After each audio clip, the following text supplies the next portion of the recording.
2 లారీల రాళ్ళు తెచ్చారు. ఒక లారీని పోలీసులు స్వాధీనం చేసుకుంటే, ఇంకొక లారీలో రాళ్ళు అలాగే ఉన్నాయి. ఆ రాళ్లతో పాటుగా రోడ్ల పక్కన ఉన్నటువంటి ఈ చెట్లని పెంచేటటువంటి వాటికున్న రాళ్ళు కూడా తీసి పోలీసుల మీద దాడి చేశారు. పోలీసుల మీద పోలీసుల్ని ఉరికిచ్చి కొట్టారు. పోలీసుల మీదకి ఏది ప్రాణాలు తీసే అంత కుట్ర చేశారు. 200 మంది పోలీసులు టోటల్గా ఇప్పుడు గాయపడ్డటువంటి వాళ్ళు ఉన్నత స్థాయి అధికారులు ఉన్నారు. జర్నలిస్టుల మీద దాడులు జరిగినాయి. పోలీస్ వాహనాల ధ్వంసమైంది. ఇది ఎక్కడా రిపోర్టింగ్ రావట్లేదు. ఎంతసేపటికి వాళ్ళని కొట్టారు అన్నట్టు. వాళ్ళు పార్లమెంట్లోకి వెళ్తుంటే రండి సార్ వచ్చేయండి, పార్లమెంట్ మీదే, తలుపులు తీస్తాం వెళ్ళిపోండి అని చెప్తారా ఎవడన్నా? లేదా ప్రధానమంత్రి ఇంట్లోకి వెళ్తాంటే వెళ్ళిపోండి అని చెప్తారా ఎవడన్నా? యాజిటేషన్ అనేదానికి ఒక హద్దు ఉంటుంది.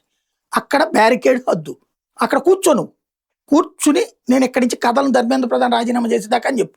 అప్పుడు అరెస్ట్ చేస్తే తప్పు. కానీ బ్యారికేడ్లు తోసుకుంటాం, పార్లమెంటును పగలగొడతాం, నేపాల్ లాగా చేస్తామని పిలుపులు ప్రకటించి మరి వీడియోలు చేస్తూ మరి లైవ్లు చేస్తూ మరి వెళ్ళారు లోపలికి. అది అడ్డుకుంటే పోలీసుల మీద దాడులు చేశారు, కొట్టారు, తలకాయలు పగలగొట్టారు, చేతులు ఎరగొట్టారు. అనేక వీడియోస్ బయటకు వస్తున్నాయి. ఇప్పుడు పోలీసుల మీదకి ఎట్లా దాడులు చేశారని. నిన్న రాత్రి కూడా జంతర్ మంతర్ దగ్గర దాడులు చేస్తున్నారు. వీళ్ళు యువతరమా, విద్యార్థుల అరాచకాలు చేసే బ్యాచ్.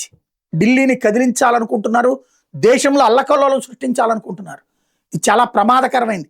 సివిల్ వార్ క్రియేట్ చేసే కుట్ర జరుగుతోంది.